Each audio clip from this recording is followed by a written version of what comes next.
episode of Parlay with Paudcast. I'm delighted to be joined this week by a very special guest. He's an ex-Combined Services boxing champion, ex-soldier, ex-neighbour of Purple Akki, musician, songwriter, performer, fellow YouTuber, and he's also an Evertonian, but we won't hold that against him. Jeff Ollerhead. Jeff, thanks a million for coming on the show this evening. Thank you very much, Parlay. Pleasure, mate. Good stuff. So I suppose we have a lot to get through in the meeting. As you can see here, we're both decked out in our respective clubs' colours. Have you got your European Cup badge or not there? I'm joking. Yeah. But just give a bit of space, yeah, I love it. Yeah. I just like to give a shout out. There's a very good friend of mine. He's an Evertonian as well. His name is Chris Burke, and I got one of those mugs for him. You can print your name on the mugs, like I put the Chris Burke Everton legend. So I'm due 10% of his meal gate whenever he has his testimonial up at Goodison. So I look forward to that.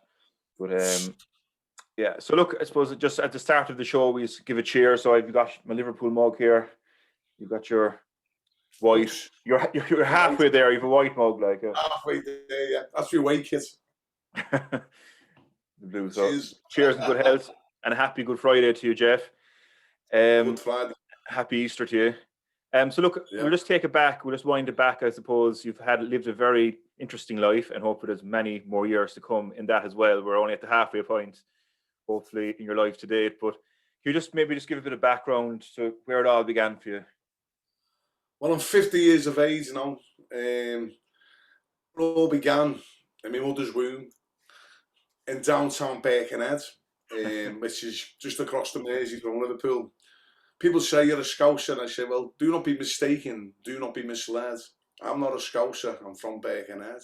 You can fuck all the cathedral in your head. No, it's great. So, born and raised up in Birkenhead, and we moved to Morton, which is just like the posh part, going towards West Kirby. Had a great childhood, with all great, in the community. Lived on the Shamrock Estate, which is, again, it's just a good upbringing. Park, football, boxing, all sorts of capers. And lucky enough that we could just go and watch the football every week. My brother was a staunch red.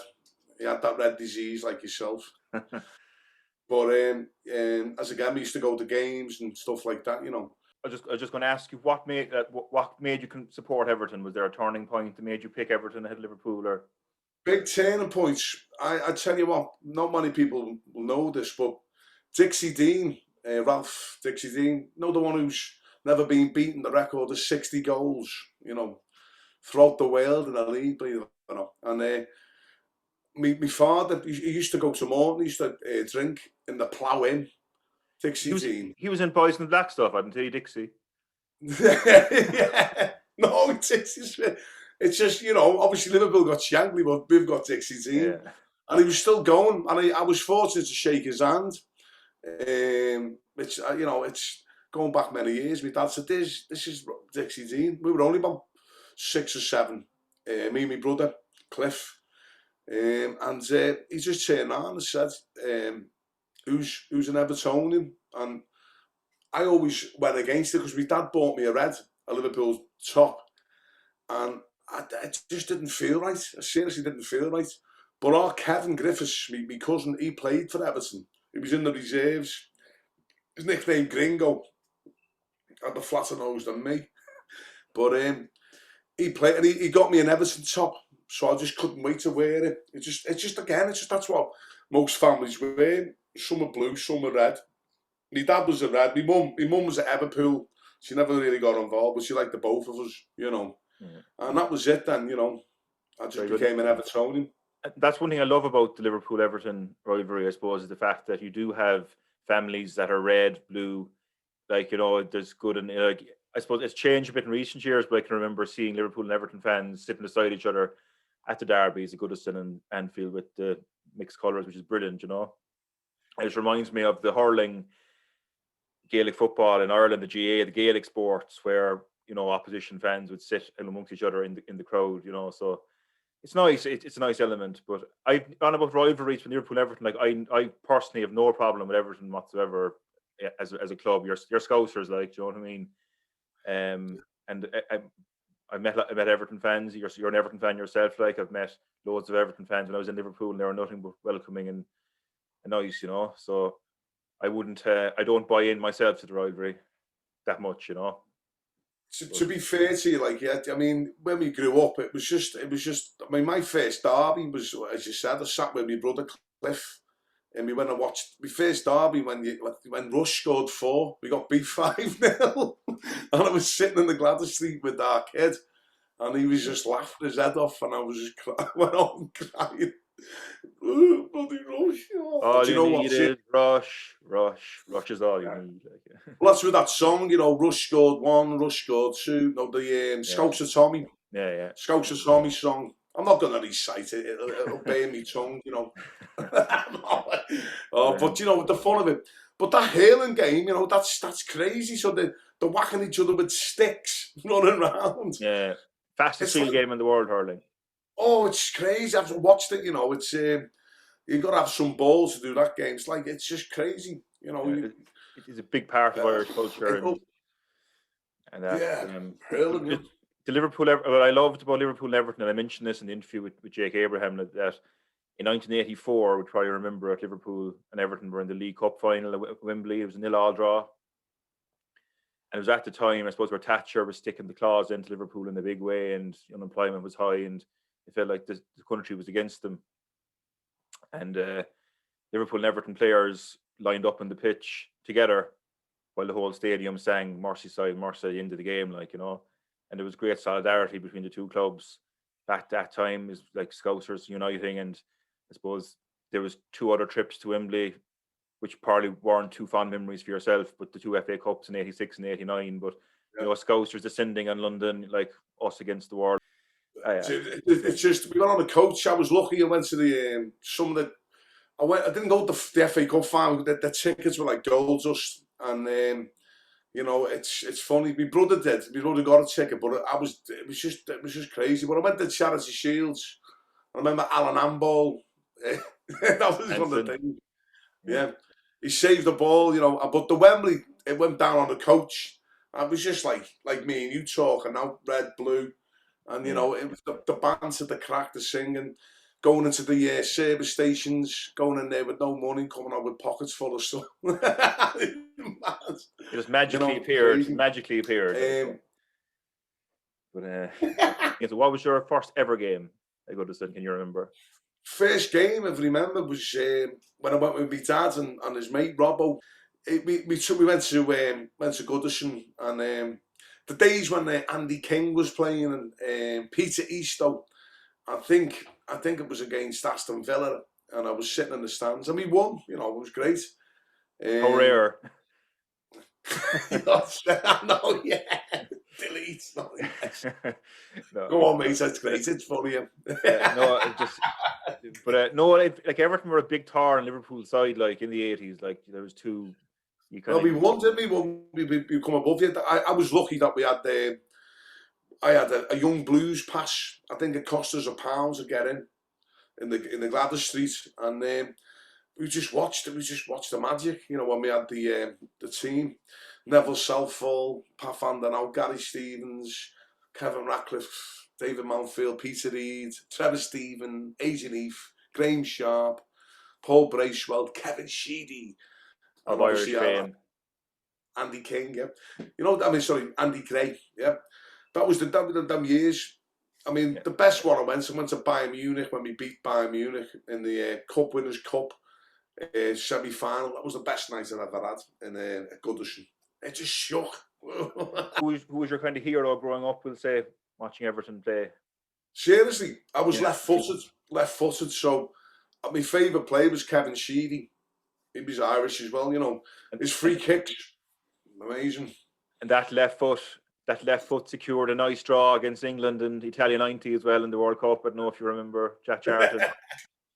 A long punt upfield by Packy Bonner's a long ball tactic. But Kevin Sheedy briefly played for Liverpool as well, I think. Did he? I think he. That's right, yeah.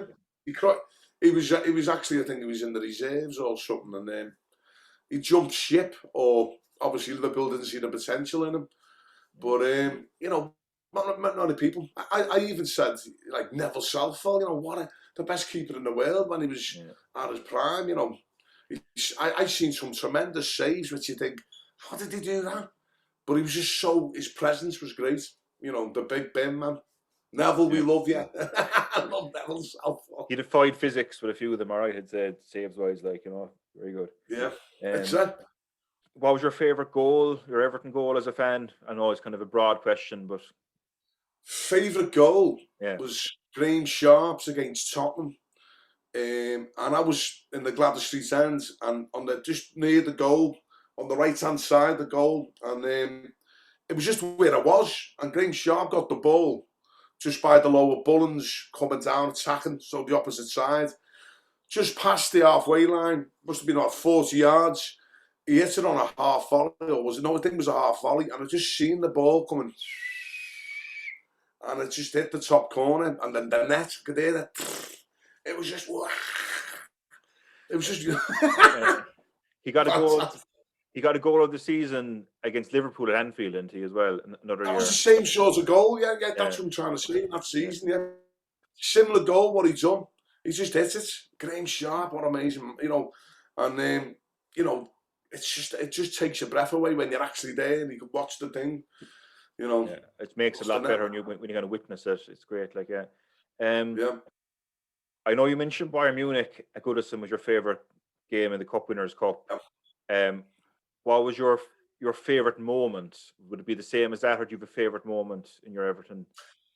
Favourite moment at Goodison was I actually sung at Goodison with my guitar. I went on the Everton fan zone, and I was on the big screen, you know, and I actually, you know, if you can't play at Goodison, but I played at Goodison, you know. Yeah. You know, and it's I come on the big screen, and it made me laugh because you know, from out of nowhere, I just got an invitation with all the Everton songs, which I'll do later on. Yeah. And it was just great watching all the fans, all like, you know, and I felt very, you know, and also playing at the Brick, the pub, the Brick, the local Brick, and the Winslow, the two local bars, you know, and I was performing there, you know, it's just great to see the people, you know, and they love you, like, it's funny, just giving back. But football-wise, bloody hell, is when Kevin Sheedy took a free kick, right, and it got disallowed, right? So he took it again, and he went in, and he put it in the other end. It was magical. He sort of put it in the first one, and he went, no, take it again. He went, okay, cool as they come, and put it back in again. It was just a big piss take, it was funny. Great stuff, yeah. Yeah. I thought you were going to say winning the league a couple of times ahead of that in 87 and 85. Oh, yeah, sorry, 85. Yeah, well, you know, it's just so many magical moments which you can get. Like, I mean, but the cup they gave us, it was like a big golden vibrator. The cannon, have you remember it? A massive, shaped like a big vibrator. That was the Cup Winners' Cup, is it? No, the Premier League. Well, obviously the First Division Cup, the champ. The old kind of. Yeah, the big golden pit. What's that? Like a big. It was cannon, and you know, it just done me head in that. You know, most people go, what the. It looks nice now, though. They've improved the trophy now. Like, it's a proper trophy now. Like, you know, but worst memory is it Everton fan? You know, getting beat by Grimsby. On a piss. We went there and it was just pissing down all night and we just couldn't perform, and this fella called Paul Wilkinson, who we signed, rose up and nodded in the last minute of the 89th minute. It was freezing, and I spent me train money on a portion of the chips. I was starving, so we had to bunk the train going back. Then we got caught, and it was just horrible. Do you know? Yeah, I can imagine you're not expected. You're expecting to coast through those cup ties, and when you get a shock defeat, like, it can. Yeah, Grimsby. Couldn't believe it. Would losing to Liverpool's second team last year not be up there now in the FA Cup, or not? He loves it, doesn't he? Go on, get him in there, yeah. Seriously, you know, that was I just didn't expect that. There was like I think Anfield was you got it's something about it, you know. At least you couldn't go there because really that should have been a win-win-win. Yeah. But that goal by what's the young lad? Curtis Jones.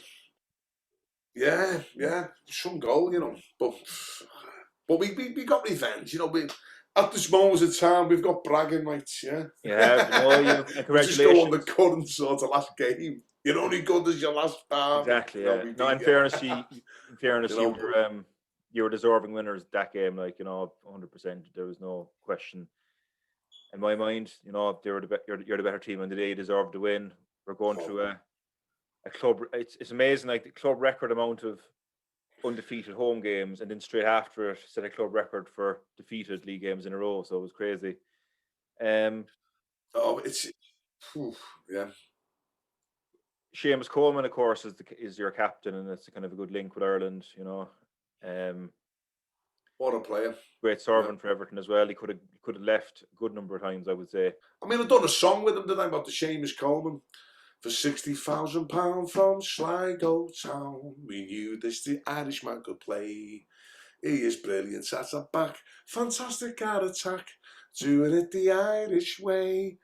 Born in Donegal, the greatest of them all. Now he's our Irish captain. And when he scores a goal, they've got the cymbal roll for alas for the Seamus Coleman. 60 grand, Seamus Coleman. Irish Rover, like, yeah. There you go, yeah, the same sort of, yeah. Great. So, just when you were younger going to go to St. Park, like, did you get involved in the casual scene or anything like that? I know there was a big thing on it. I got roped into it, believe it or not. There was some hairy moments because I used to go to the ground with an older lad, and he was just mad. Tony Nello, if he's watching this now, yeah, he was just that was the thing. We'd turn up by the Royal Oak on Spellow Lane, all the lads and whatever turn up, and they just look for like loose supporters from other teams, and it was hooliganism, you know, and it opened my eyes because at the time there was a thing called the County Road Cutters. Yeah, I've heard of them. Yeah, and they, you know, they had like Stanley knives, and they go out and slashed it like. And I seen these fans twice instance, and it just put me off. You know, I was cringing. You know, one time I think we're playing Man City. And a group of City supporters come down the Spellow Lane and they just got done in. They got done in, there was blood, and I just thought that's just, for me, it's just no need. I felt, I mean, I don't know, I couldn't bear it. I think, what are you doing that for, you know? I mean, there's cases where we've run in, when the Newcastle, they always brought thousands of Geordies all off the barn. It's no tops on. It's like, you know, just fucking juiced up on the Newquay Brown, going berserk, you know, running around Stanley Park. But, you know, as again, the Liverpool hooligans, you know, the Alley Road crew and the urchins and stuff, they used to team up anyway, get them with, you know, between the ground, the Stanley Park, Priory Lane, where the coaches used to be parked, and there was all sorts of things going on because there was a cemetery, Anfield Cemetery, and that's where, like, it was just, they'd meet the mobs in there, like the Chelsea, West Ham, and other firms that come up. It was already arranged that they'll meet there and stuff. So I've seen a lot of, you know, stand running, handbags and missiles and stuff like that. But the busies, they were the worst. They were the worst hooligans. They, you know, the police. They just, if you were stood there anyway, being there, you just get whacked or clobbered for no reason. You know, that's what. For being, say, you come out the ground and they say, move over, but you're going towards the park. The busies will just grab you anyway and maul you and get, you know, give you a rundown, black leather glove, boom, going home. It's just, I was going to the train station, but just being in that area, you know. It was just the biggest bullies, you know, but the thing is, I suppose in them crowds, they had to show power because if you get, you know, but the worst ones, the police officers, you'd be standing to get into the ground, whether it be the Cop, whether it be Goodison, and they just come ploughing down. There'd be many a time when I've like been crushed by the horse, and then the busies are being full like flow with the truncheons punching. But there you go. That was football. That's what the buzz was. People loved the buzz of getting chased or the fights or whatever after it. I think the dynamic of Liverpool and Everton rivalry changed in 1985 after the Heysel Stadium disaster, where English clubs were banned from Europe for 5 years, and that unfortunate timing meant that Everton were deprived of a chance to win the European Cup, and they lost a lot of their. Even you mentioned Trevor Stephen a while ago. He went off to Glasgow Rangers because of Europe, because of the European football, and it kind of led to the breakup of a very successful Everton team. That's something I can understand why that has led to a lot of ill feeling. If the boo was on the other foot, I wouldn't be happy with Everton over that. Better straight up. But look, we can talk about. Like the stadium wasn't fit for purpose, the Heysel Stadium. That's an indisputable fact. But we can't really defend what happened as well on that day. You can in a way. It's what I'm going to say to you is what you don't realise then when crowds and they put in a condemned stadium and they put other supporters next to each other. There's gonna be it's not rocket science, because there's always bitter rivalry. That's the way they are. That's the way football is, especially then. So the stadium's on its arse, fall crumbling apart. They're putting thousands of Liverpool fans and thousands of Juventus fans. There's gonna be a clash. What they're trying to say is all health and safety nowadays. They should have just been sitting on the seats, but it wasn't like that. And whoever ever planned, and this is where FIFA should take a grip to have a look. It's not rocket science. What happened was the Juventus fans and the Liverpool fans were taunting each other, but because of there's that so many people in that stadium, as you probably well, I don't know if you've ever been in a crowd like the Cop or like Goodison when it's packed. You can't help it, but you sway. If there's a surge, it's like a ripple effect.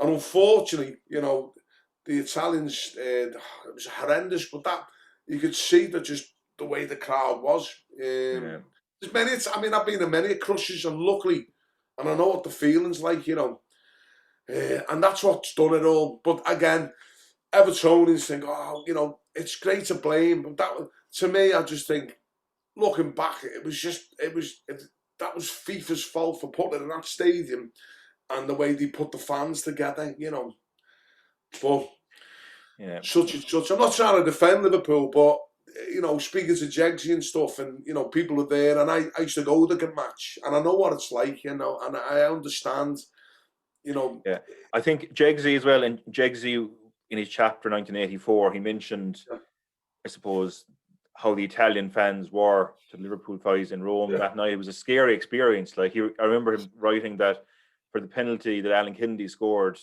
his reaction was, if this goes in, we're dead. That was his gut reaction, because he knew how the Roma fans were before the game as well, and after it. They were lucky to get out of the city alive that night, and this is where it all started, this is, and another, this is where, because there's, our Robert, my cousin, he's over in Australia, he was staunch, he went to every Liverpool away game, same as Jegsy, and he said he was in that night, and he watched, because before that, Liverpool would turn up anyway and all have a party, and like Scousers do, they're out there celebrating, and they're enjoying themselves, and they're being very, there's no fight, no trouble. And obviously that's where Rome, it was a sudden change where the hostile being hostile, and it was then from then getting attacked. There was stabbings, there was all sorts, there was looting, mugging, there was girls like supporters getting done in, and it was, as you said, it's in the book anyway, and so that happens, that leaves a bad taste, and these people who go to games, they're going to go the next season, so they don't forget, you know what I mean? You know, I think Jake touched on it being, Liverpool being like, you know, as you say, 60% Irish. We're like the arse end of Britain, where people, what I'm saying, if we got treated like we weren't English or whatever, it was just like a outcast of, like, you know, the Scousers and whatever. We got a lot of stick. And we get a lot of stick. We got a lot of resilience, like a rebellious sort of thing, you know, and that's why, you know, things happen. And they couldn't wait. They couldn't wait to something like that to, like, you know, with the riots, you know, the Toxteth riots and stuff. Yeah. You know, stuff like that. You can imagine all the hostility against, you know, fella like Liverpoolians, and, you know, it's crazy. The one thing I wouldn't like about that whole thing is when Liverpool fans they're celebrating on Facebook and stuff, the Steaua Bucharest winning the '86 European Cup final. You know, like, that's kind of, I wouldn't like. I don't like that. You know, and I think, you know, kind of, because I would have liked Everton to have been in the European Cup, even though I suppose I wasn't born at that stage. But I would, historically, I would have liked Everton to have a good crack at winning the European Cup, and it is a huge regret for English football that they didn't get a chance in that 5-year period, because it was their best team in history, I would say, you know. Yeah, so, yeah. You know, one of them anyway, if not the best. Now, so you fond memories of the '95 FA Cup final when you beat Man United 1-0. 1-0. I also enjoyed that game immensely, as well. But what would you say being an Everton fan means to you, Jeff, if you were to summarise it? For me, an Everton fan, it just shows the strength of character, because, you know, throughout the sad times from, like, not winning, getting a stick, it's just been able to take a lot of stick and laugh and resilience. I think most Everton fans, true Blues, we just buzz off it, because we just think when they get beat, watch what happens, and their heads fall off. And we, you know, but it's just so it's good. It's just the way it is.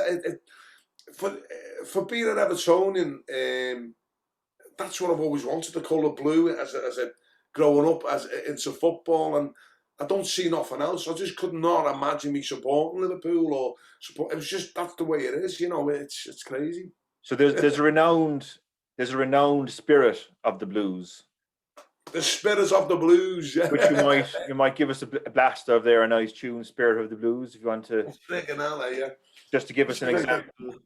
Jeff has some great chants about Dominic Calvert-Lewin and Jay Rodriguez as well, so we might give them a blast too. It's good news for the Blues, because we've had something to prove. We're hot on the trail, and there's no way we're gonna fail. So get your coat on, get moving, because we don't know the meaning of losing. So come on, get down to Goodison Park. Come on, Everton, you never shone so brightly. Everton, the spirit of the blue.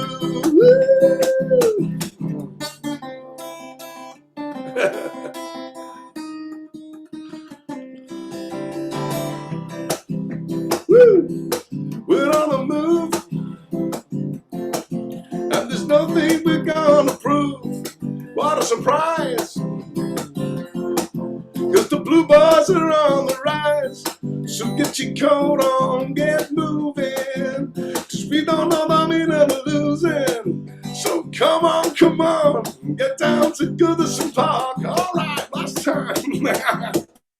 Everton, you never shone so brightly.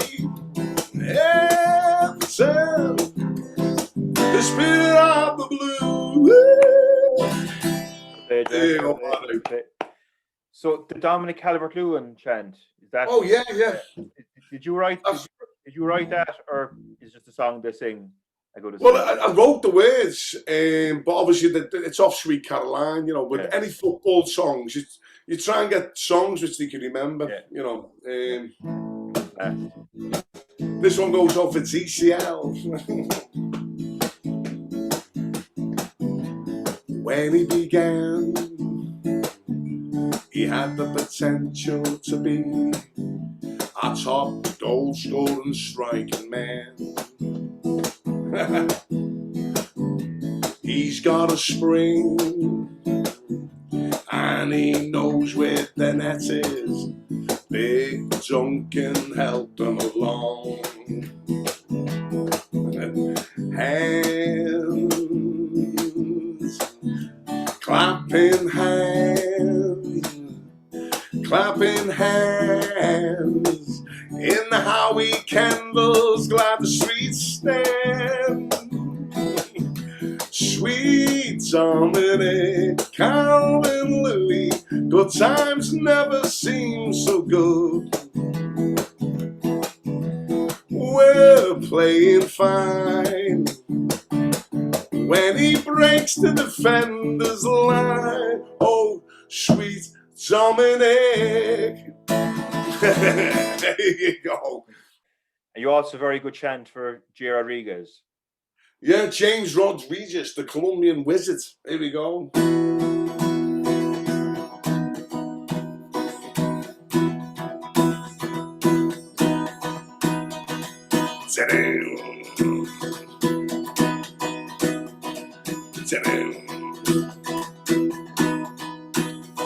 Ever since I was a young boy, I wished to tell him ball. From Harvey down to Reedy, I must have seen a ball. Well, I think we got James Rodriguez to come to turn us on. That Colombian wizard sure plays the mean through ball.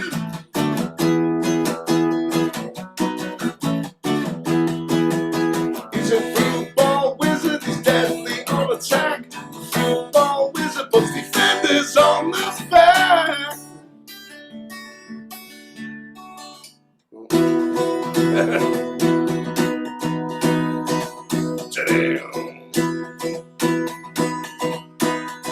With Carlo Ancelotti and Alan on our side, a new season begins. We're full of heart and pride. If we get defeated, we'll come back up again. Up the fucking toughies. Come on, Everton.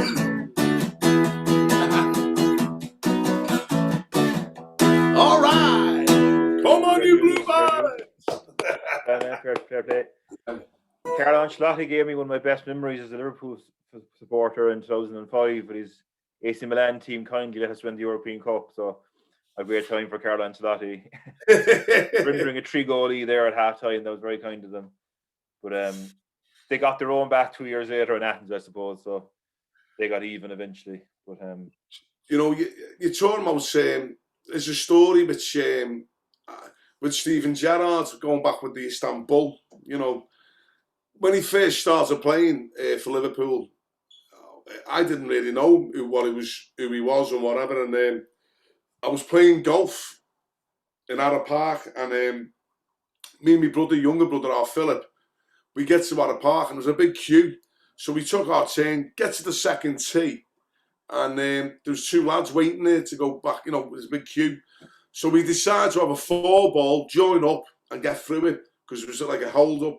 And so we said, "What you doing?" Blah blah. And started talking. He said, "Oh, I play football." And his mate, because he was very quiet. This is Steven Gerrard. I thought, like he looked like a little stick, matchstick. You don't realise how, you know, not say thin, but the way like, you know, when you stand next to a footballer, you're thinking, bloody hell. But anyway, it was Steven Gerrard. It was his first year, and I didn't know who he was. And my brother luckily went, "Are you did you save Kadamatsi's goal line clearance in the dark?" And he went, "Yeah." And we started laughing then. And that was his first year as a professional. It turned out to be a really good fella, though, Stevie G. And it was just, his golfing was all right as well, you know, given his due. He played good golf. He was getting there. And they were called the Heighton Hackers. And we were the Morton, because we're from Morton Maulers. But I actually said to Steve, you know, you got the chance to do everything. Good luck with your career. You know, you could be great, you could be playing for England. And his mate was going, "Yeah, he will. He's boss." His mate was like trying to say to me, because I was like unconvinced. And I think 3 years later, I was in town in Liverpool, and I think it was Crosser he beat. And he said, "Yeah, how's your golf? What's the hell? He's just capitalised now. Now he's England and all that, but you know, it's just great. And that's just not like claims of fame, but it was just so down to earth. You know, and that Istanbul thing, when he lifted the trophy, I actually felt for friggin' hell, you know, I was playing golf with them and I actually visioned that was some game that won it for you. Yeah. Unbelievable, yeah. Hillsborough, the Hillsborough disaster, did you have anyone affected by that, or did you know anyone? My brother, our Cliffy, my brother and our Roberts and my cousin, family and my friends, they were there, you know, and we were waiting. I was with my mum waiting for a phone call because they were in the Leppins Lane. My brother, when he left, he went, I'm in the Leppins Lane. And he was off, you know, and then lo and behold, the television came on and we seen what happened, you know, what we've said before about the crushing and the way the crowd's on. And you think, right, I'm going to go mad here. And let me just say, whoever's in charge there are negligible. Do you know why? Because they give the Liverpool fans, right, the smallest, like, they had the big cop there, right? Let's just face facts, right? They had the big, massive cop on the other side of Hillsborough. And that would have been, for the Liverpool fans, just, let's be old, who's got the most fans? You know, it was Liverpool, wasn't it? Because they were playing, hang on. Nottingham Forest. Yeah, they're playing Forest. So, you know, who was the brains behind to give Forest the whole of the cop when Liverpool got the you know, obviously Leppins Lane? Yeah. Straight away, bang. So you're going to see what goes on, you know. That ground, again, it was just, it makes me angry, you know, because let's face it, but they all get away with it because, don't, but hang on a minute, you're liable. That's what you get paid for from the public. So stand up. I'm more annoyed because my brother was there, and you imagine it now, they get put into that sort of place, and you know it's a bottleneck. So whoever said open the gates, knowing that it's packed anyway, what could they have done? Realistically, right? Seriously, whoever, I always think, what could they have done when the crowd's going in there? They should have channel speakers or whatever. They shouldn't even be in that place anyway. They should have been in the cop. The majority of fans, it drives me crackers, you know, because, you know, Mr. Duckenfield, you know, he was in charge. What did he get done?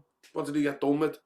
Yeah, he wasn't prosecuted anyway, wasn't it? Like, yeah, sound. So you know, somebody somewhere has got to take responsibility, and you know, the fact is, that's in, it just does me head in. You know, to get away with murder, there you go.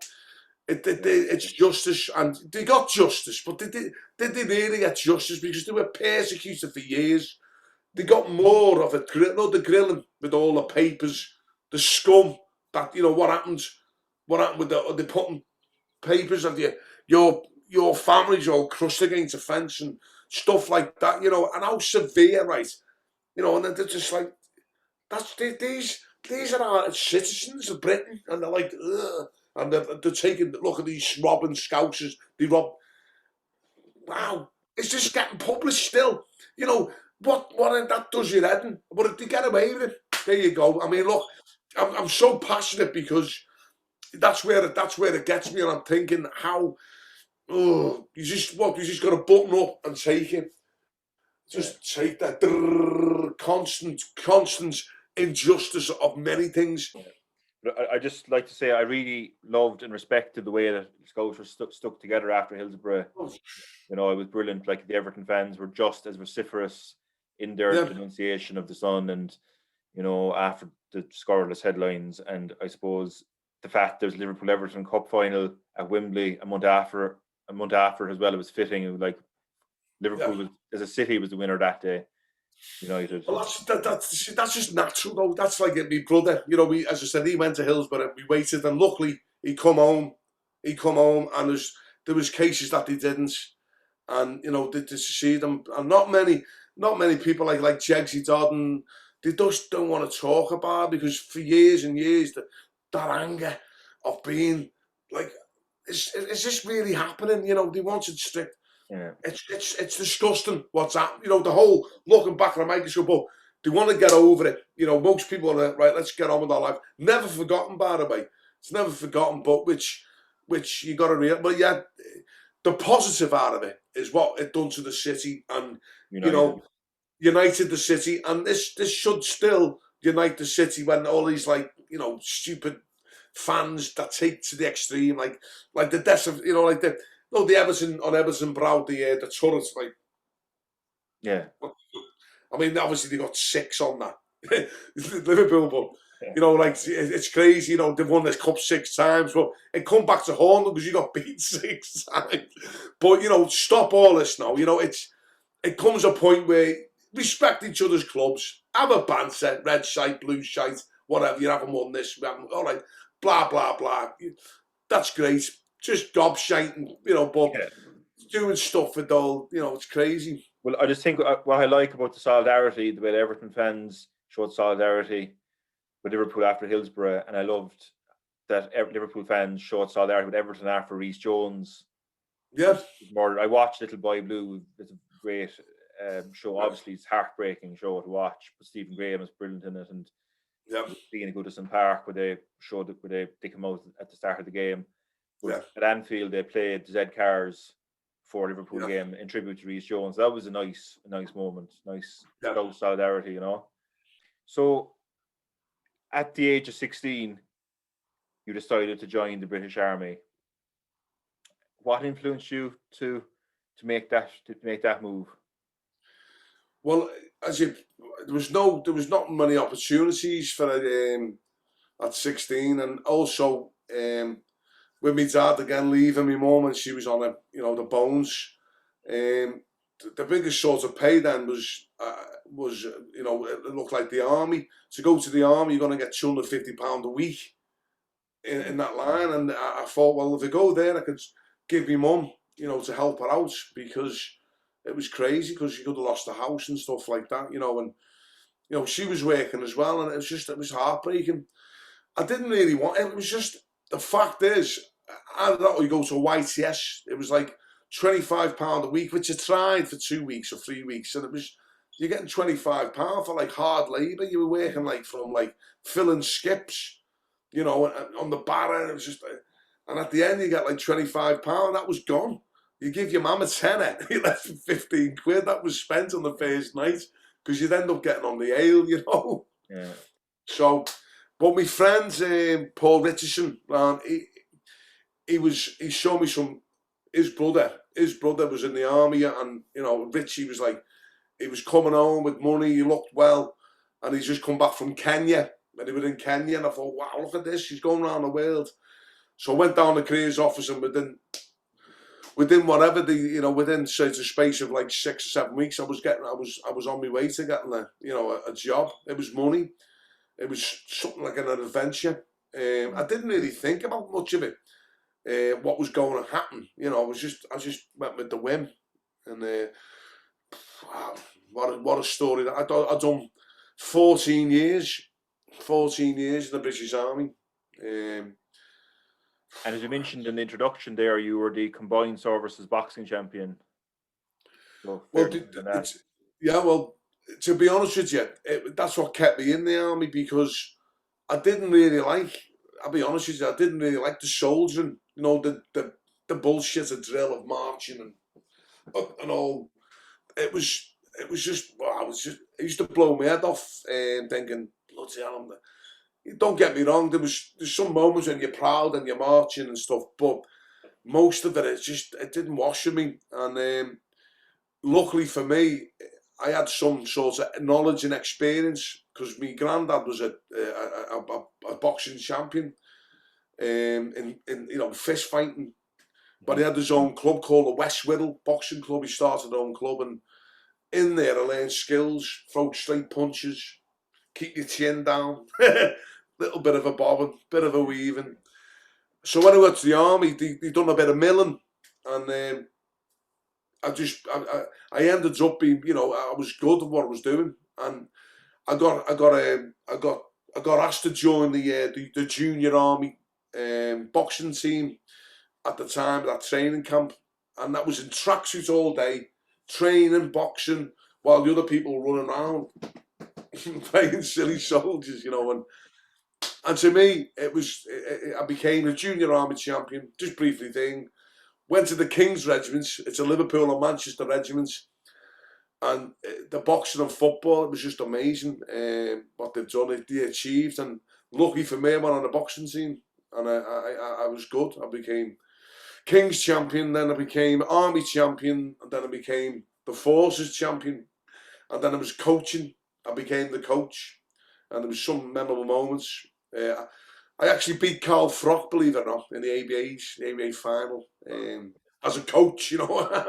That's me. That's, you know, ABA final with a lad called Chris Best. That was me coaching pinnacle. Was so done. You know, there's a lot of things to go into, because there's a lot of good lads that we met in the boxing team who became professionals, like Carl Johansson, Kevin Banger Bennett. He's got a book out. He became like the champion fist fighter, bare knuckle fighter. Chris Best, he became 7 ABA. Vinnie Powell from Wales, Welsh captain. Kevin Short. This Shane Early, look, World Boxing Union champion. You know, some of the pedigree of boxing was up there. You know, top hard lads, and I could write a book about some of the stories that we had with everyone. Yeah, just I look at your Instagram last night there, and there's a photograph of you around that time, and fucking hell, you kind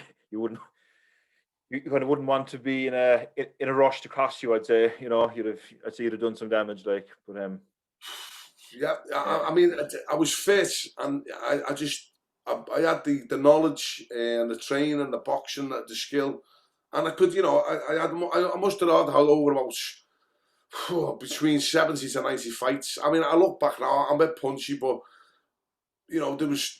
I won. I think I only got beat about 6 or 7 times in my career. You know, which is looking back then. You know, but we used to box every week in the Kings, and every sparring. By the way, sparring was like you're sparring these, like, as I said, I just named who were up there. They never hold it back. Some of these lads, so it was like proper fighting. But hey. There you go. That's the other side. So you had the misfortune of being placed in Northern Ireland at the height of the Troubles in the British Army. I know you're a Catholic from Liverpool with Irish heritage as well. So how did you deal with that, or how did you feel about that? Do you know, I really, really didn't think or expect the circumstances, because I just seen going to Kenya or going to believe, and to be honest with you, at the back of my mind, I was naive, but when I got to Ireland, it said, "Have you got a will?" And I was thinking, I was 19 when I got to Northern Ireland. No, 19. Have you got a will? And it dawned onto me then what was going on. Because we went to Dungannon first, in Dungannon, County Tyrone. And within arriving at Ireland, within that week, I was on the street patrolling. Obviously with training, but nothing prepares you for what you was going through. Yeah. I mean, you're patrolling with guns, and you know you're walking around with your rifle, and you're a target. You can see, you know, you're walking in urban areas, and you can see like things twitching. You're always on the go, you know. And at the time, there was all sorts going on, snipings. You know, the IRA were obviously the professional to what they were, the guerrilla warfare. And it just, for me, I knew inside, I couldn't stand it, to be honest with you, because we're fighting like I'm talking to you. I know that when you were young, you're thinking he's a British soldier, and we get spat at, and that rivalry, and realistically, with the same sort of people, you know. And as I said, with the Irish roots that I had, a great friend, Sean McGough, I just felt I shouldn't have been there, you know, but I was only there with the lads, you know. It's just the situation burnt me head out. Yeah, I suppose, look, you were there on a peacekeeping mission. I suppose similar to being in the Lebanon or something like that. You were trying to keep Yeah, two forces away from each other. You're the kind of mediating between the two. that's Uh, that's what they're saying. Yeah, I mean, look, that was the whole purpose of the British Army being there. But then what happened on Bloody Sunday with all the shootings?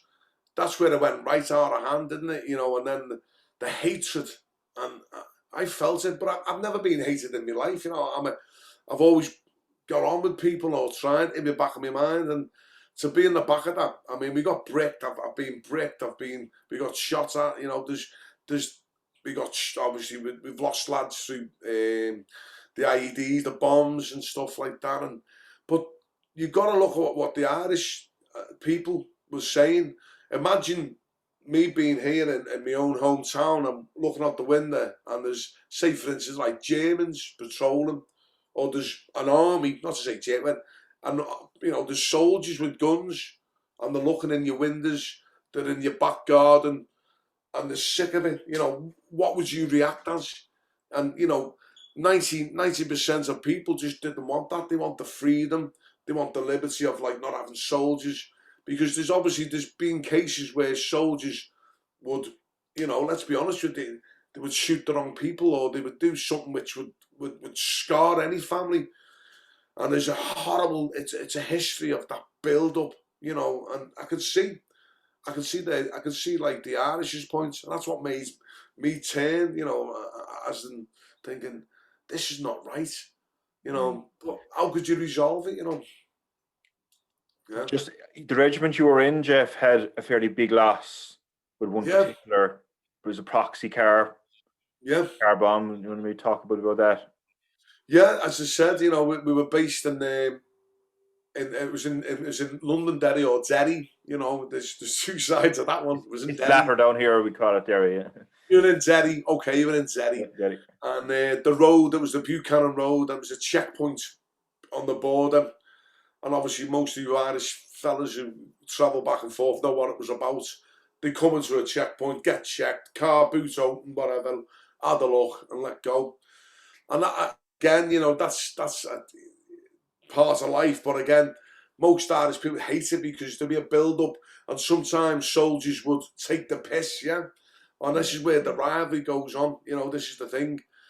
But on that night, an Irish civilian named Gillespie, Patrick Gillespie, I think, who used to work in the barracks as a chef, do all the cooking and stuff. And to be honest with you, he had a job. He was supporting his family, and he got hijacked by the IRA and said, listen, if you don't drive this vehicle, this van with £1,000 explosives into the checkpoint, we're going to kill your family plus yourself. And that must have been, oh, imagine that. But he done. I mean, he got in the vehicle to save his family, got strapped up with a booby trap, went into the boat, went into the checkpoint, £1,000. It was like the size of a football pitch. Boom! Exploded, and we lost. I mean, I think there was five Kingos, and there was another lad, another couple. And there you go. This is the war. This is real. You know, this is what happens. On that day, were you near the explosion, or Do you know? Seriously, I was in Bali. I was in Brunei in the jungle. I was out in the jungle for doing an expedition. okay? But we quickly come back, and that happened in October. Yeah? Mm-hmm. That happened, I think, the 24th or the 23rd of October. But when we come back, I was on the checkpoint. I got put back on the checkpoint whilst it was all bombed out, and I was living for 6 weeks in a armored vehicle that we call pigs, like an armored vehicle with all my kit on, and we were in the bombed out checkpoints, and you know, things were leery, you know, and it was just wow. Tough It going. was crazy times. You know, you watch like videos of Vietnam and stuff, and soldiers were freaking out. We didn't get much sleep. Yeah, I can imagine. Yeah. Yeah. What years can you remember? Were you in Northern Ireland for? Just trying to get. From the year 19, I think it was 89 to 91 or 92. So that was just before it was winding down, because there was an IRA ceasefire in 94. Yeah. Kicked off again. The Good Friday Agreement was 98, but that was kind of one of the worst possible times to have been there, I would say.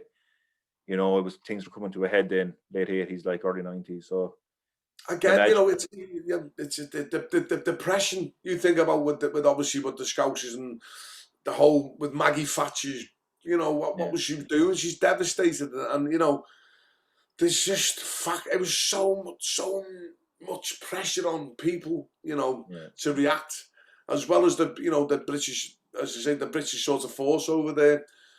Both sides, by the way, you know, we look back now and you think, oh, you know, it's a lot better. You know, people are people. 100%. Take away the religion, the race, whatever they want to do. They just want to live their lives peacefully, you know, and I'm just totally for it, you know. It was a big concern when Brexit came in that things were going to kick off once more, because that was like a tinderbox waiting to explode. But it looks like things are calm enough. Well, do you know what? It looks like things are calm enough, and hopefully won't, like, you know. Well, you know, you go to a football match, and like say for like the Liverpool, there's a big following of Liverpool in Northern Ireland and Ireland, and you know, say, and that's they don't say the Catholics or Protestants. They go with a red top on, or they go with a blue top on, and they go and support a team, and they're all singing together in the pub, you know. And then they suddenly realise, where you from? And they go, well, I'm from, say, the Falls Road, and someone will say, oh. And then they look at each other and thinking, hang on, we just had a great time here. We're supporting the same team. Yeah. Oh, do you know what? It's crazy. There's a mate of mine, Ammo. Yeah. He's a podcast, Ammo and Danny's Anfield Road podcast in Northern Ireland. And like on the logo for their podcast, they have the tricolour and the Union Jack. So kind of bringing together the two cultures, like in Northern Ireland, which is quite nice. I was just thinking there, like the Unionist community, Jeff. How did you find they were with you as a British soldier? The staunch, aren't they? You know, the staunch, but you know, they are just against. You know, they again, if they're going to plant bombs and guns against and kill innocent people, they're the same as any other terrorist. If you get what I mean, it's like. It's the way it is, you know. That's the rivalry, you know. That they were headstrong to say no, Ulster's Ulster, and you know you've got your own republic, so this is ours. Again, the sides. You'll never have it, you know. Were you welcomed by the Unionist community, or were you considered? Seriously, we just kept, you know, we never realistically. It's funny, really. We just kept to our patrols. Yeah. When we were there, as for me personally, we just stick to our own lads. Because you know, you all the Scousers who like the Kingos, are just like, this is lady. This, not one of them wanted to be there. You know, most of them going, what the fuck? I want to get out of here. But they done the job to try and look after each other's back. Yeah. The game is to get you and the lads around you home safe. You know, let's just get out, get there, and get down. It was destroying when you'd search family cars on a checkpoint, and you could see the anger in the face. You know, like an innocent, open your boots, you know. And obviously at the time, you know, take the baby out the pram, check the pram, and you just 99% of them are like, you bastard, you know, the baby, and you're thinking to yourself. Inside, but that was because the IRA were using prams to transport, and you had to charge them all. So you know, I just deeply regret it. It's just a situation. But what am I doing here? I'm in the prime of my life, 20. I should be out partying, you know, having a great time. I used to love going to football, playing, you know, and just having a normal thing, and it really hurt me. It really inside, you know. I think, but. As again, you're out there with the lads and you're just trying to get home from there. Oh, it was like a machine. Going into a Unionist community, were the Unionists welcoming to the British Army, as in, or would you get resentment from them as general? Because I know generally Republicans would be resentful, because obviously you're 100% the enemy in their eyes. But for the Unionists, I'd say the Union would more. This is where you take place. They were more obviously supportive of us being there, the presence, because it's like they're using us as the backup. You get what I mean? Yeah. This Exactly. is where, So you wouldn't. So they were happy to see you, I suppose. In yeah, general terms, like they were happy.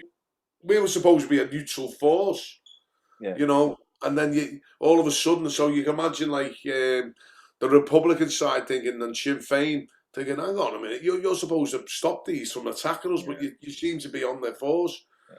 It's And one head, but we never. I personally, we just wanted to get in there, get out. I'd do anything to keep my head down. I think in later years there was proved there was a bit of collusion between the army and the Yeah, loyalist thing, and so that kind of led to a bit of resentment. And I understand for someone who wasn't involved in that at all to be tarred with the one brush, it must yeah. have been tough, So a lot of empathy for that. Um, another another tactic you mentioned this in another podcast, Jeff. The honey trap was a tactic used by Republicans. If you can give an example You or think of explain. Holy Trap is it's just they used to have sort of when the soldiers go on leave, or they had like discos in the camp. It's freaking mad. If you're there for 2 years, which we were, so we were at this Shankersville Barracks in Ballykelly, up in Ballykelly, and you can see Donegal and stuff, and they invite the locals to come in, like local girls and stuff, and again, all it takes for someone who's on the opposite side, who's in Pyre or the IRA, they'll tell the girl to go in there, flirt with him, get a soldier, bring the soldier home, then it's like a trap in it. Bring the soldier home, the girl, whatever, flirts with them, gets them to the place where, and then in they come. Put the hood over. Oh, Were you the victim of that yourself at any point, or any of your mates, or? well, yeah, no, I come out. I wasn't close, but I came close. I ended up on an estate. I wasn't married then, by the way. And as I said, uh, I met a lovely girl from the islands, and we just bagged off. And then I went back, and I ended up on an estate. And I thought, and luckily for me, I fucking got a taxi, and it was fast when I realised what I was doing. Because when you're getting pissed, you're having a good time, you bag off, and then I woke up thinking she was asleep, where the hell? And it could have happened, it could have happened, and the feeling of thinking, wow. But it could have been. There might have been anything malicious in that, though. By her. No, exactly. Yeah, well, that's what I'm trying to say. But she was. It's just it was a case. It was a case of like you were at that situation where you were vulnerable. You could have been, and that's what they do. That was war. To see what you got to realise is that the IRA and whatever, that was war with them. They took you as cannon fodder. There's no like, I'm Jeff. I'm a good person. I've just come up. They just see you as a soldier, a statistic, and they want to inflict as much as though what's happened to them as well. It's crazy. I was at a bar in Faro a few years ago watching an Ireland-Wales World Cup qualifier, and Ireland won, and having a few pints and having a laugh or whatever, and a Welsh fella came in, and I was kind of under the impression always that Wales were Celts and that they weren't fond of England, or and that's right in the majority of cases. Like Welsh and Irish get on quite well. We're Celts, similar sense of humour and that. And we're chatting away anyway, and I said, we'll sing the Boys of the Old Brigade now, which is a rebel song. He just looked at me and goes, are you winding me up? And I was like, no. And then the kind of penny dropped. He was ex-military, and he'd fought against the IRA. He'd probably been shot at by the IRA from behind enemy lines, from the top of the building. Yep. So I changed the subject fairly quickly, and we kind of moved on from that. And I think I moved on to the next bar at that point. But so I can understand, obviously joining the British Army, like yourself, you probably joined the British Army for a job from Wales, and without understanding. Yep. But did that affect your opinion towards Irish people at the time? The fact that you were being shot at by. Do you know what? Seriously, it's I really am. You know, I mean, when they blew us up and stuff, I just, what's the word? It's like, it's real. You gotta look at these Irish who are doing it. You know, and what they say, it's cowardly what some of them done. But at the same time, you know, it was their land. It was it's their views, and you're not going to change their views. You're in their country, and they don't want you in their country. The soldiers, you're bearing arms, and so I'm a bit wise to that. You know, it's hard to say, but because, as I said, look, I've got family who are Irish. As you said, me nan was a Celt. You know, a Scottish Mersey. The other side is Welsh, and there's Celts in me, you know, and I feel, you know, and I've got friends who we grow up from who are Irelands. It was just the fact that, what can you say? I was more wary and thinking, wow, this is the level. I've got to get out of this situation. I've got to get out of here alive. You know, this is real. This is happening. You know, and you've got to give them. You got to give them like, whoa, you've got to be aware that they're not going to change their mind because that's what they want. We're in their country, you know. It's like trying to convince a tiger that he hasn't got stripes, you know. You're a friendly, and it's hard to do. But these Irish people are being persecuted. You know, let's face some of the families, what you see now with like some of them, you know, innocent families getting destroyed. Like the Birmingham Six, was remember the mistrials and stuff like that. The Birmingham Six and the Guildford Four. You know, the mistrials on what British justice done to them, and you're like, and you know, I'm a person who, you know, I think I've got justice in me. You know, I've got so much. I always look for justice, even in these times now, like with what's going on with all the pandemic and stuff like. But with the Irish, so my view on the Irish was never ever changed because obviously I've grew up with them. It was just the fact that what they done, and I've seen it in my own eyes, thinking, these lads who got blew up, by the way, they didn't really want to be there. You know, it's just. It was crazy. Not one soldier, I don't think, was thinking, right, let's go to Ireland and let's go and kick ass like the American. It was like, oh shit, let's just go there. This is what you get paid for. You take the king's shilling and you got to go with it. But most of the lads are only there just to protect their own, you know. And we're only young, you know, 20. They're only kids, you know what I mean? Yeah. You know, that's what I'm saying. We're not really growing up and thinking, hang on a minute, what are we doing here? You know, playing. Sometimes the scariest one was playing target, like you're baiting for a sniper to shoot you. It was over in County Armagh, and there was a sniper that could fire over I think it was 1.8 kilometres or nearly a mile. He could shoot someone's head, you know. And you know, we got told to patrol openly, like ducks, walking around the hill and waiting for someone to go ping, and then they go, there he is there. But it's just bait. We were used as bait. I fucking hated it, man. My arse was like that, you know. Imagine this officer saying, right, today you are going out and I want you to be show a presence. That was it. Show a presence on the border. You think, hang on a minute, this is Armagh, this is bandit country. Show a presence. Just to let you know, we've got teams out there, the sneaky beakies, you know, the black fella, and they will want to. And these just thinking, no, this is bait. So crazy. I just wanted to get the. That was in Crossmaglen, wasn't it? Near enough. Yeah. So that was on the on there, Newtown Hamilton, Crossmaglen, up that way, bandit country. Yeah. I've heard it's tough enough up there. I like it. You had a kind of an aggressive captain in the army, Captain Kickoff, which didn't make your life, which didn't do you any favors. Well, he was a power. You get some horrible individuals who get the power and they abuse the power. That's even now, you know.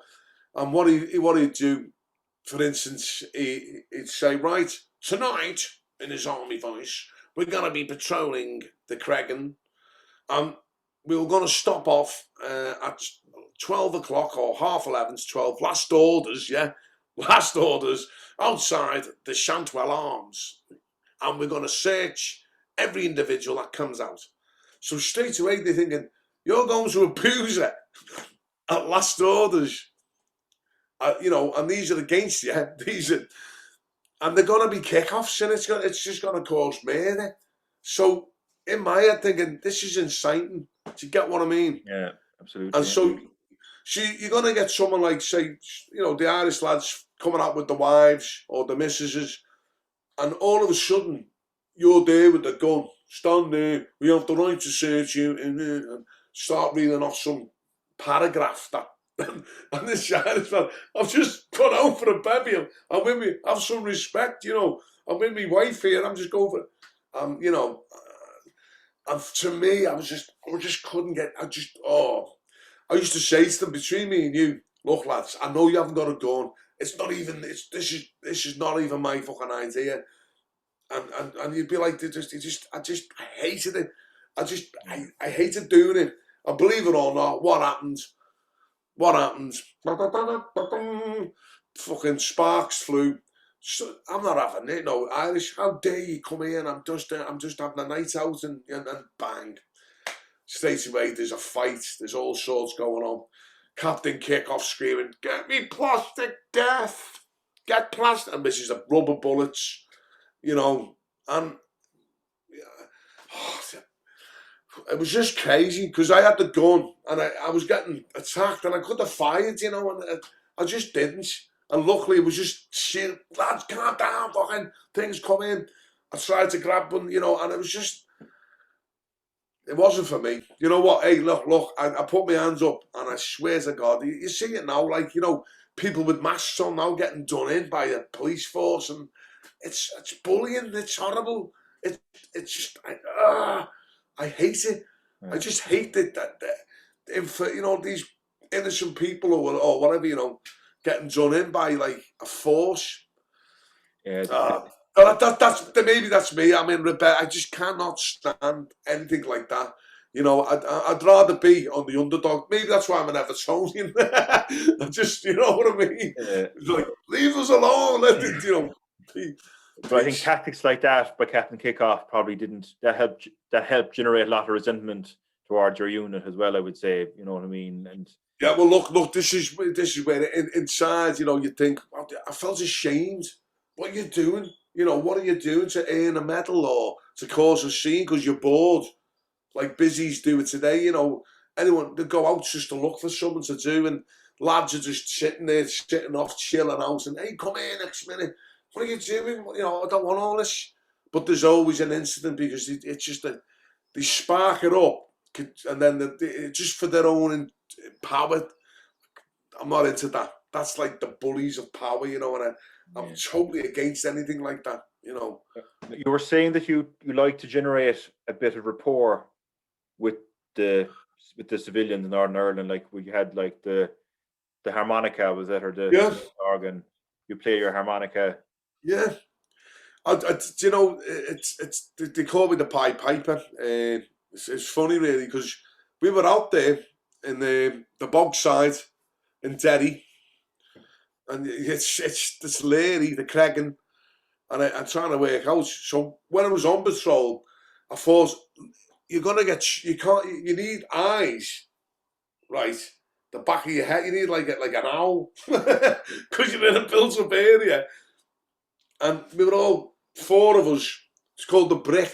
You go out and patrol, 4 of you, and you'd skirmish away and look and whatever. And what you were looking for really, again, was IEDs, wires, or, again, being bait to get shot at. Yeah. Do you get what I mean? Yeah. And straight away, you get the hostile, and in the end, after a year being in there, I just got no fear for it. If I'm gonna go, if your time's up, your time's up. Wow, wow, wow. I'll be mouth organ. I'll be walking along. Hello,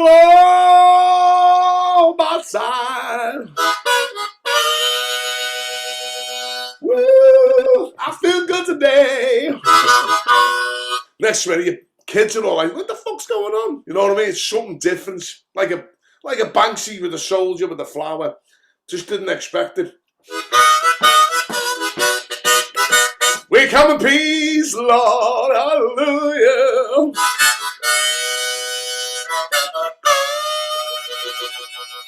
Please don't shoot me, yeah. Woo, I feel good. Yeah. So at the time of the lads, the soldiers, I got to a point where I just wanted to face it, because you're going out. It could be your last day, yeah. You could get shot, and something like that would just cheer me up, thinking of, like an Eddie Murphy sort, yeah. It was, but the kids would come out, and you see smiles of kids. Like, this is not happening, and just to generate that thing, I don't know. That's how I got brought up. My mother and my brothers and the community were always laughing and joking and hard time. I just wanted a buzz, you know what I mean? And I created the buzz, and as I said, that the kids come along, and if they're with you, you're not going to get shot, and it was a tactic, but also it was more of a, hey, look, I'm a person, not a person like a bully I'm not there to fuck. It was crazy, but obviously the powers that be, because they had the radio on, but it was on send. So, hello, this is Zero Charlie. Who's that with the mouth? Excuse me, 1, 2, 3. Get Zero to come in. Get out.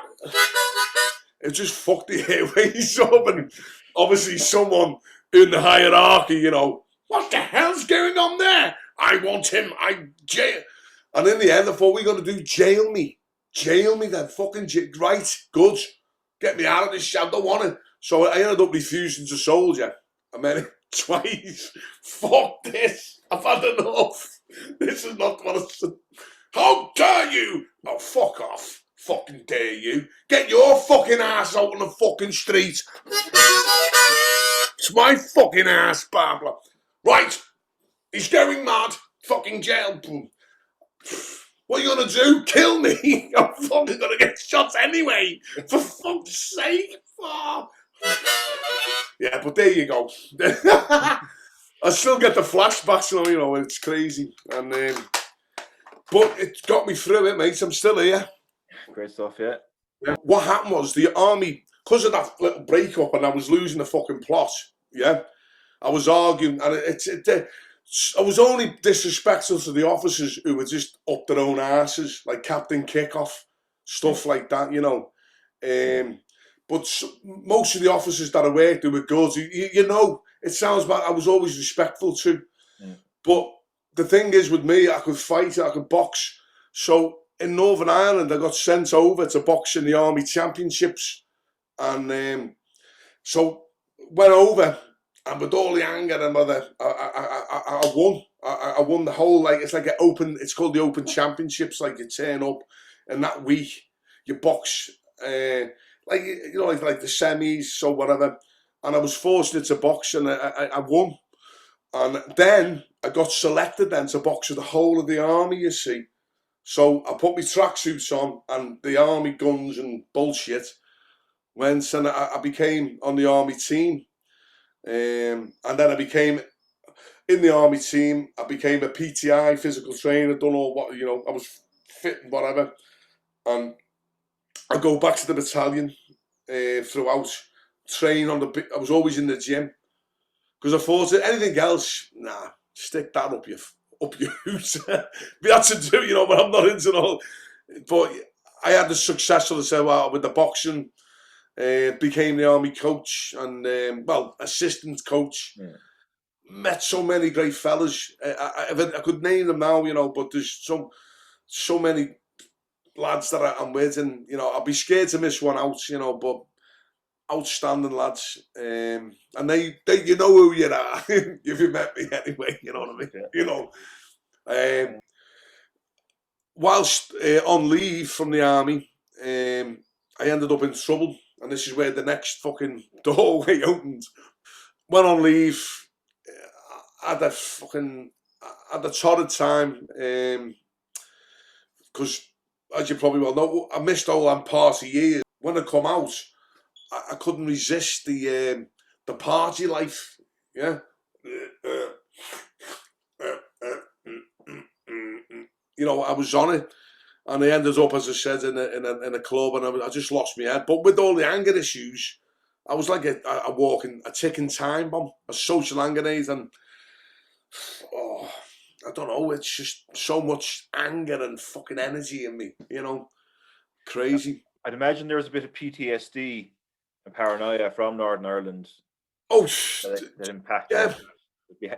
on your behaviour that time. Like, would you say? Yeah, but well, that's what I'm trying to say. It's a crazy, it's a built up like anger and paranoia, and then self belief that you're indestructible, and you know you're waiting for the next, and someone looks at you funny. What the fuck? And it's horrible. You know, I wish to God that they had like you come out from Northern Ireland and go into like a tank, like de-stress, take everything away, but you just don't. You just get launched into the next arena of some sort, you know.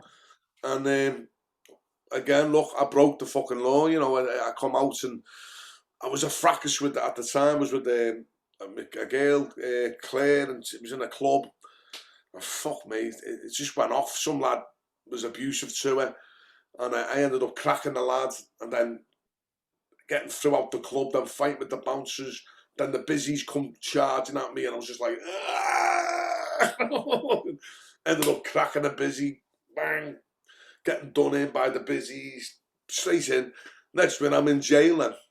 So it was 2 police officers that you injured, like, was it? Or Yeah, something like that, yeah. I mean, but the funny thing was, you know, it's the next day when I woke up in the cell and they opened the doors, I was like, I'm all right now. He's gone. You know, I was sober, and it was like the reality, and they're all like looking at me thinking, you've just done it, and you know, I could see them.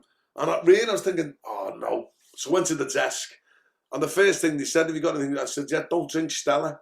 I wanted to say that because it was on the Stella, and I was just trying to like get to know them. Like, don't drink Stella, you know, and like, well, you've assaulted such and such, blah blah. And you know what? Oh Christ, my world fell apart inside, because I did mention that at the time. You know, I got married and I had a lovely daughter, Rio, and stuff, my own daughter, and what I put her through was horrible, because obviously her dad left, and you know the way it went.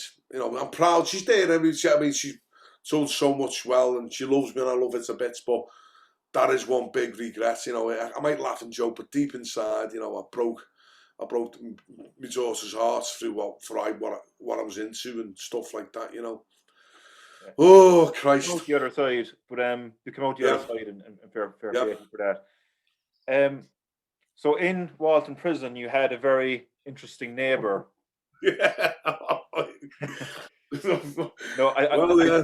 I think just to explain, this is the first time that I actually came across Jeff on the internet, was singing this song. So perhaps you could summarize who Akki is for people who didn't watch the full 3 hours on my podcast with Jake 3 weeks ago. So who is Akki? Akinwal, yeah, well, I get you, mate. Akinwal Arabiki, yeah.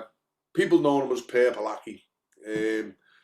He's obviously a character in Liverpool who became an urban sort of legend of, like, you didn't want to meet him because he was into squeezing young lads, or any sort of lad who had a bit of physique on him, muscles, which is, you never hear nothing. But when you actually see the size of the fella, you go, oof, it's terrorising. But when you get to know the fella, you think, what are you doing? Because obviously he seemed to me at being a nice sort of fucking mild-mannered fella. It's hard to say. But anyway. You just kind of explained the very first encounter you had with Akki.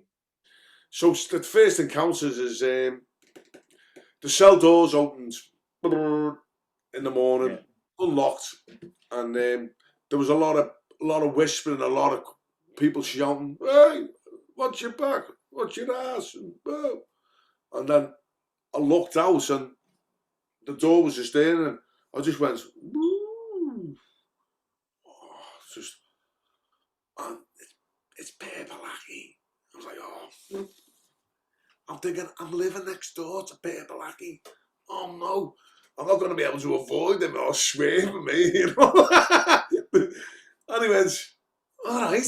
You know, I went, oh. He goes, how you doing? How you doing? I went, yeah, I'm good. Do you fancy a coffee? So, yeah, I've got a bit of coffee. Yeah. Coffee. How many sugars? One. Yeah, all right, okay. What's your name? Jeff. Akki. Yeah, okay, yeah.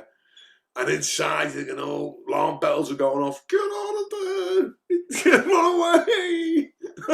Help me! You know, and fucking hell. He said to me, what you're in for? And I said that, you know, the fighting, assault with police.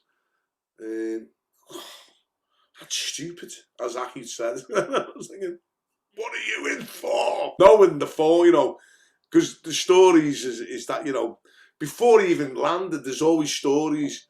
Oh, Purple Akki's the other day. Oh, the Echo gets opened.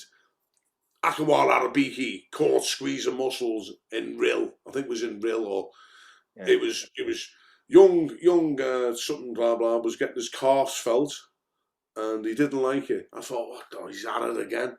So you knew he was, you know what I mean? So in your back of your head, when you see him, you go, oh, I'm going to say you. What did he say when you asked him what was he in for? What you're in for? And he just turned around and he went, oh, nonsense. Yeah, fucking nonsense. No. And he wouldn't admit it. You just, see, this is the thing, you know what I mean? He gets around it. But you're thinking to yourself, what are you doing stuff like that? You know, I mean, on a joke, he should have been the master. He could have been, you know, if he really worked the head, he could have been, and every day he'd fucking doing what he wants the best. Yeah. Funny story I heard about Purple Akki was on the Jimmy O show, and Jimmy was in Wigan one day, and he was wearing like a sleeveless vest. He was just back from the gym, and Akki came up to him. He was like, "Do you go to the gym?" And he goes, "Yeah," and I do. I am. Yeah. He was glad of the recognition because he was just starting working out. But you mind if I feel your muscles? And he was like, "If you want, like, you know." And Akki felt his muscles anyway. And he was like, at the time, Jimmy didn't have many friends. He was a bit lonely, and as he says to himself, you know, he was a bit lonely, you know. And so he asked Akki if he wanted to go for a coffee, like he asked you, Jeff, by the sounds of it. But I go for a coffee, and Akki was like, "No, you're okay." It's like, things are so bad. Even Purple Akki fucked me off, like, you know. He got blew out by Purple Akki. Yeah. V's, you mentioned there was two guys who came in. Yeah. To the jail. So, you know, the athlete guys that came into the jail. Well, as I said, these athlete guys who come in, we're aware of like gym politics, or what, you know, self-aware. You don't walk around the jail with the vest on unless you're in the gym. You know, most lads wear hoodies, or, you know, even on the outside now, it's just, you get classed as a poser, or, you know, don't get me wrong, but these lads come in and he was into that, you know, and he come in, he was a bit, like, you know, a bit small, like smallish, but, you know, he had the shape, and so these two lads have come on, vest up, and Akki's took a shine to them. He's gone over and said to the lads, how many pull-ups can you do on that bar? And the lad's like, oh, I've done about 30 pull-ups, like, I'm pretty good, and I've got great lats, you know. So go on, up he goes, and Akki's like guiding him, you know, and you could tell that Akki's 1, 2, 3, 4, and he's, you know, he's going for it. And the lad didn't know it was obviously Purple Akki. He didn't know, but we were like buzzing off it not to tell him. Don't tell him, because obviously once he gets down, and Akki's like, and he's like, yeah, sound, yeah, I'm great, yeah. And Akki's like, would you like any, you know, condiments, big bag of salt and pepper, you know, all sugar, chocky bars, like a grooming fucking man. All right, it's great, him, yeah. He's our mate, he's great. And then they found out he was Akki, and they asked him to move off the wing. Was it? Well, yeah. Well, listen. So the story goes, they were getting into wrestling. They were best of mates. He go to the savoury. You save your food, and right. Jenkins, Jones, whatever, and someone's like, "Here's Aki's bitch. Aki's bitch." What? What'd you say? You're Aki's bitch. Akki? Yeah, Purple Akki's bitch. Purple Akki? It's Purple. You can see the penny fucking drop. Bing, the alarm bells. Boss, get me out. And then he just fucking, and you know what though? God, Akki was in the fucking foulest of moods that week, and it was crazy. So the first time I came across you, Jeff, on the internet, you were wearing a sleeveless vest, like Akki's type in the video, and you were singing a song about your cellmate and living next door to him, inspired by living next door to Alice. Yeah. Living next door to Akki. So what I'm going to ask you to do, and it's going to ask you to sing the first verse. Okay. Keep it family friendly. Yeah. He's 7 foot tall and he's big and black. And when I've got to go to showers, I've got to watch my back. But for 2 years now, I've been living next door to Akki. Akki, Purple fucking Akki. He came into my cell on the first day, and in my mind I said fuck off and go away, cause I caught him looking at my muscles. He thinks I'm fat, I'm from Brussels. Don't know what I'm doing or why I'm singing this, because if he gets the wind, he knows I'm taking a piss, and I don't want to be getting chased around by Purple Akki.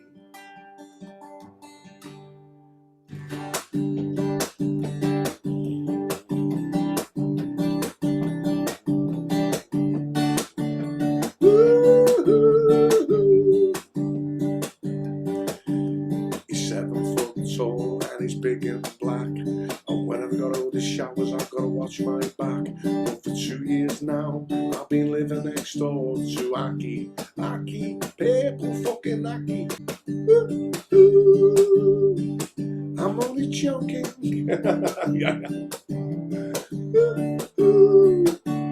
I'm only joking. Parlay with Patrick podcast. There you go, mate. Great song. And another good version you have of Johnny Cash's song Folsom Prison Blues. Okay, yeah. I'm going to give us a bar of that. That's very good. Woo! This is called Walton Prison Blues. So we're having a cup of HMP, doing our birds so gracefully, no bills to pay, all rent to keep. Even the Queen pays for our sleep, £2.50 bangle pay. This may not be a life of luxury, but you got free TV. That's if you can find a fucking lead. Here's my story. I was out drinking with my good lady wife. Somebody came over and wanted to fight. I should have smiled at him. Hello, I just walked away. But I've knocked them clean out. Didn't wake up till the next day. Woo, alright, 2 years. So we're having a cup of HMP, doing our birds so gracefully, no bills to pay, all rent to keep. Even the Queen pays for our sleep, £2.50 bangle pay. This may not be a life of luxury, but you might get humorously. Get behind your fucking doors, get your water. So we're having a cup of HMP, doing our bills so gracefully, no bills to pay, or rent to keep. Even the Queen pays for our sleep. This may not be a life of luxury, but you get free TV. Here we go. Sitting on a sweatbox down Rice Lane, turn around the corner, it's Walton Jail. Sweating in reception, with the screws on your back. Get in out. All you really need is your emergency tobacco pack. Give me a fucking ciggy. So we're having a cup of H&P, doing our best so gracefully. No bills to pay, all rents keep. Even the Queen pays for our sleep. This may not be a life of luxury, but you get to hear me sleep. Get behind your fucking doors. Sitting over there when you're on the wing behind your door. Your podmate farts and he snores like a ball. Don't worry about it, just do your time. Woo! Alright. If you're really complaining, then you shouldn't have committed your crime. Parliament Patrick Podcast, please. There's that. You obviously learned a lot from your experience there. Yeah, it's you know what, seriously, it wakes you up. You know, you can either choose two paths in your life. If you get stuck in that fucking hellhole, shithole, you know, and you got to make the best of it. But when you come out, you just got to realise that your freedom and your family and the people who love you and you love them, you know, you've got to embrace it and get to grips with it. Yeah. You know, my downfall was drinking, because my nickname in the army was the pig, Oller Pig, because I was a glutton, you know, and I'd power on, you know, I could drink, and most sensible fellas go, I've had enough now, go home. Yeah. You know, but me, I mean, until I get fucking, this is going back, absolutely getting annihilated, and then you just end up going on the Charlie, and that would give you extra wings, and then I was drinking, and it's just, my head just going, I mean, the first day the bed was alright, it's the second, the third day when you're just fucking not even with it, and, you know, there's been occasions, and, I think, what the let's be honest with you, I always think, like what I got told years ago, if you've had that much spirits in you, your body's intoxicated, yeah? Mm-hmm. So your higher self, your good self, cannot be in there and function. So what it does, it creates a vessel for a bad fucking spirit or an entity of some sort to use your body as a vehicle, and just the extremes of like hell, you know? Yeah. So, I mean, this is why they say spirits, the drinks, but you've had too many spirits. It's not an excuse, but, you know, how could I explain some of the capers that you get into, or smacking innocent people, or going fucking off the rails, and you're thinking, what's happened? And you think, no, tell you what's happened, you fucking drunk too much, and you lost your mind, but you still have fault. It's your fucking fault. So anyone watching this, you know, and because some people take it really, I'll have a couple of berries, but a couple, listen folks, make sure it is a couple and enjoy it. Be merry. It's nice when it is, but the drink is a slippery slope for people with aggression, like boxers, ex-boxers, fighters, or most fucking Celts, to be honest with you. Yeah. And it's crazy, you know. There's a local poet from back where I'm from in Limerick, Michael Hartnett, and I suppose he had his own issues with alcohol as well, but he wrote a very sharp poem about liquor, like about drink, and there's a wealth of meaning to it. It's like, the liquor is a cunning beast, it fools the doctor and the priest, it fools the clever and the sane, but not the liver nor the brain. And there's a wealth of meaning in those 4 lines, like, you know, there's a lot of a lot of meaning to that.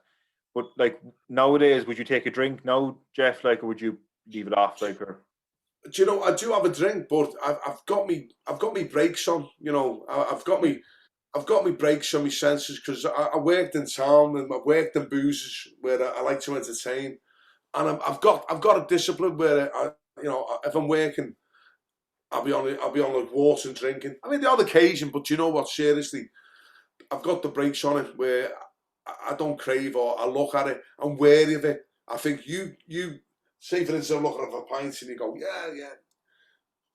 And you know for yourself, you look at it thinking, do you know what? You threw my life away. Because at one point I was, you know, I was successful.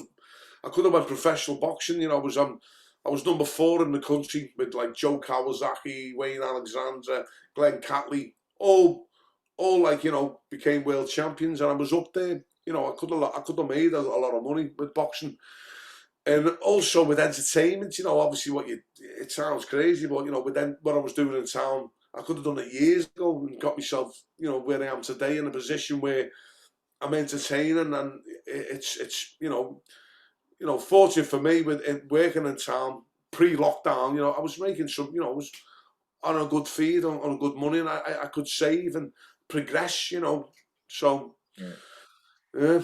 Well, at least you know your limits. Even myself, like I know myself now when I'm out and I know my limit. I know. Yeah. You know, true say it's you've got to realise it's your choice. You've got to look where you are, what environments. You know, I don't mind having a bevy when you say with a couple of friends at home.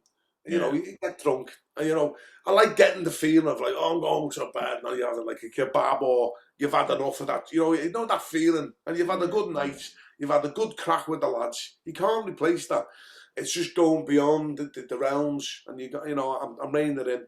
I suppose, and also the hangover. Fuck, when you know your body can't cope now. You know, but. It's always there, you know, and you've got to be wary. You've got to be really, you know. So Jeff has his own podcast. Who's he talking to? Himself and Gary Lim run it together, and there's some great interviews on that as well. So I'm going to put the link in the description. You can like and subscribe as well there, and to see more of Jeffrey. He's not just a one-trick pony. Obviously, he's a very funny character and a good sense of humor and entertaining. But he also has a very thought-provoking song, which I found very insightful and very relevant to the current climate of today with the pandemic and that. It's called Spiders in the Bat. If you want to give us a bar of that, Jeff, Spiders in the Bat. Yeah. Very good. Yeah. Great, Spiders in the Bath, yeah. The video as well is excellent on Jeff's channel. He's walking down Matthew Street. That's on Uzi Talking To, yeah. That's on Uzi. UZI Talking To, yeah. I'll put Spiders in the Bath, Jeff Ollerhead, Matthew Street. Yeah. Big shout for Gary Lynn, by the way. Who videoed it and stuff like that. So, here we go.